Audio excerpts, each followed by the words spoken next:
You are listening to Black Butterfly by Jansson, narrated by Sofia Engstrand. Chapter 1. Late summer cast a mournful shadow over this childhood fishing haunt. Clusters of reeds, with alert antennae, captured the whisperings of the sea and withering shore grass, while the ancient stones in the wall surrounding the little church murmured gently, telling of a pre-human existence. A time when everything in the world was a single harmonious element, before the Great Divide, before the explosion that scattered all wisdom and knowledge to the wind. Then came the era of fire, when stones were born from a warm womb and carved into everlasting monuments as the heavens burned. Although 30 years had passed, nothing had been forgotten and nothing forgiven. The earth, sea, air, and fire were her eternal witnesses. Ever-changing recollections of reality and fantasy would combine to form the truth that shaped and guided her life from then on. Surrounded by the sense of childhood, this adult woman became a skinny 6-year-old girl once more. How much meaning a name can contain. A name that sticks, won't let go for a whole lifetime. You can't escape your origins or scratch away your skin. Pyret. Pyret. Pyret. Like a watermark, the past imprints itself on each new page upon which life is recorded.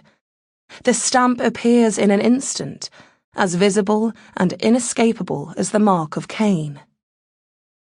Pyret pulled up the zip on her jacket and listened as she observed a gull glide across the fiery evening sky.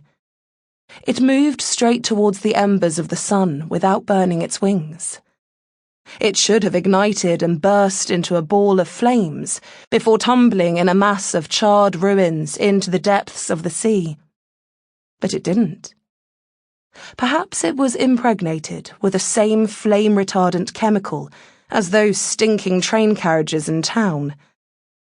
Or maybe it was just an unusually skillful flyer who dared to play close to the fire, just like Icarus had with his wings of wax. Her mother had bought a tattered cloth bag with a picture of Icarus on it when they'd visited Crete. Pyret had put it up on the wall above her bed with 4 drawing pins, a pretty tapestry among the magazine clippings, a personal corner of existence created from a longing for beauty.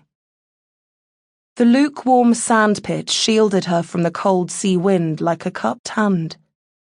The story it whispered was about a princess who could turn herself into stone, an invisible daughter of a king, hidden among 1,000 stones on the shore. The stones were hard enough for it not to hurt when human feet trod on their grey skins, hot from the summer sun, white with frost in winter. The princess was unreachable in their depth. Huddling their heads together, the sea asters spoke to one another about the king who had come to look for his child. They told each other the story of how he'd searched for the princess, but she'd been turned into a filthy troll child. Pyret. Mummy was sitting on the checked blanket, humming, her skirt drawn up over her thighs and her chin leaning on her knees.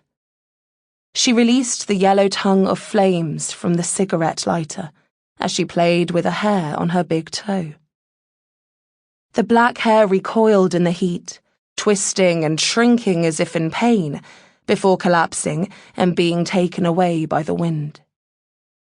Such was the fate of the next hair and the next, blackening and withering like last year's grass in a burning field.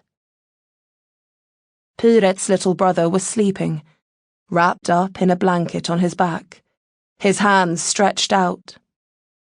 The dummy had slid out of his mouth, and he was dribbling a little. Mummy brushed his cheek with her index finger, causing... Sample complete. Ready to continue?